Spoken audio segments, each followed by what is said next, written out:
Browns are going to get clapped next week, so it's all good.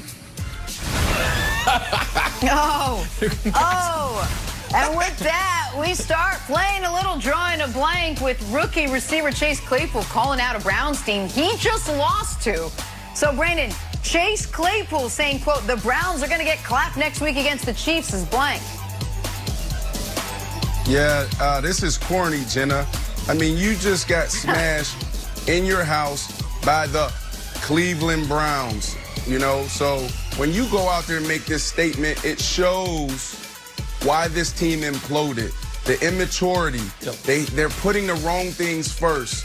So this is the team that came out that wanted to dance on the logos, that wanted to be the TikTok stars, and they didn't understand how to respect their opponents. So this is corny to me. I get it.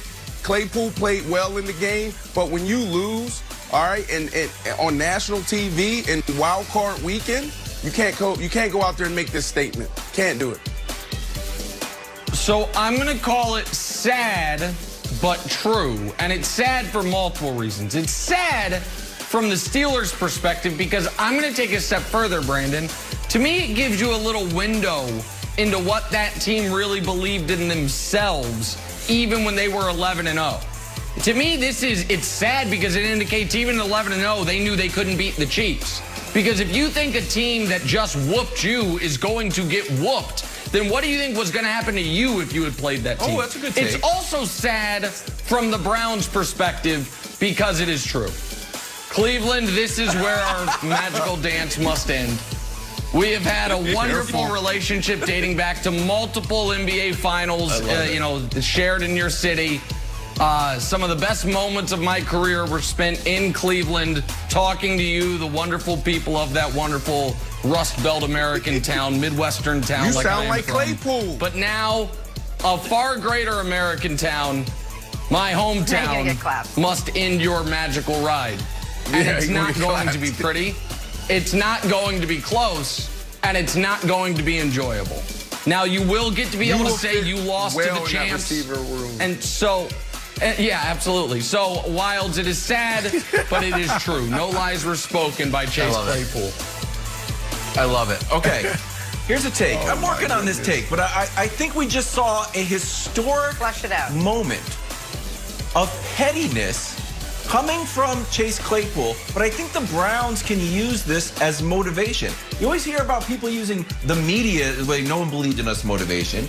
And then you also have over here all of like the trash talk. Like we saw a lot of trash talk coming back to life. Like Lamar was mad that the Titans stomped on the logo. And the Breaker was mad that Juju said they are just nameless gray faces. Chase Young and what was the other one? Oh, the Rams were mad that Jamal Adams was smoking a cigar, and then Jalen Ramsey's like, yeah, take your hats to Cabo. And they're like, I don't know, we got the hats for free. They hand them out to us.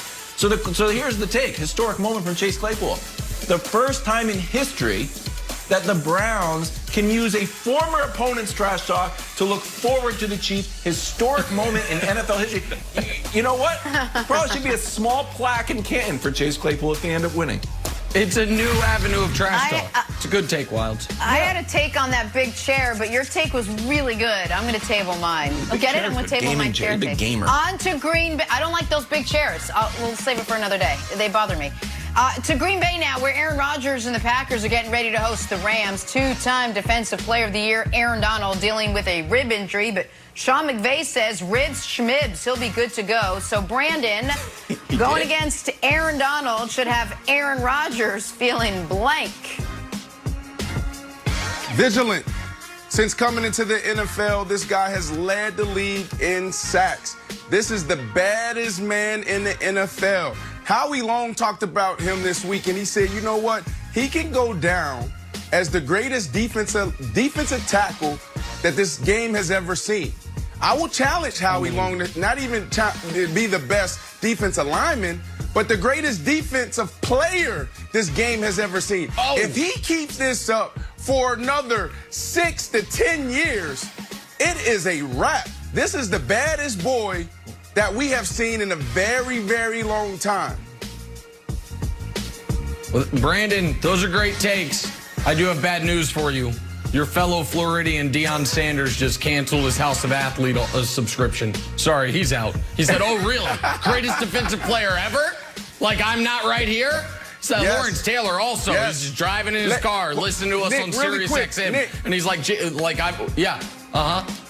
Let me hear. Nick, really quick, this is why he's so dominant. He doesn't need to have a sack to dominate the game because you have to double team this guy, triple team this guy, and he's going to leave one-on-one for everybody else. That's why he's so dominant. 100% right. And by the way, the biggest loser in the Aaron Donald the last 5 years actually is J.J. Watt. Because J.J. Watt had a 3-year run that people were like, this is the greatest we've ever seen. And it's like, you know what? You're the second best D lineman of your own decade. Zip it, J.J. We're all Aaron Donald fans now. But the answer is legitimate fear. Like, sometimes you're like, oh, my God, Giannis and Durant are going to go head-to-head.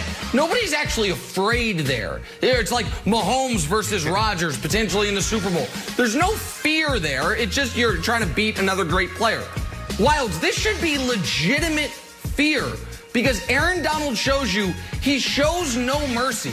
He played Alex Smith in Alex Smith's first career start after his leg, he almost lost his leg. He didn't just sack Alex Smith, and I should have told our guys to pull the video. He literally jumped on his back, seemingly the most dangerous thing you could do to a man who shattered his ankle. You know why? Because Aaron Donald does not care. He has one job to do, and it's to crush the opposing quarterback, so it's legitimate fear, Wilds. Yeah, it's also like this. One of the saddest moments of the year was when Tua played Aaron Donald. It's like, man, Aaron Donald doesn't talk to me. I don't think he likes me. Like, what are you talking? We're in the NFL, buddy. Like, oh yeah, he's trying to hurt you. Hey, game tape. Rams just need to watch what the Bucks did to Aaron Rodgers. We can throw off his grab. Like, horrific game from Aaron Rodgers. Tried to get a meme, didn't work, ended up playing terribly. So I think that if the Rams are going to win, they can just follow this blueprint to perfection, and then it's like, adios, Aaron Rodgers.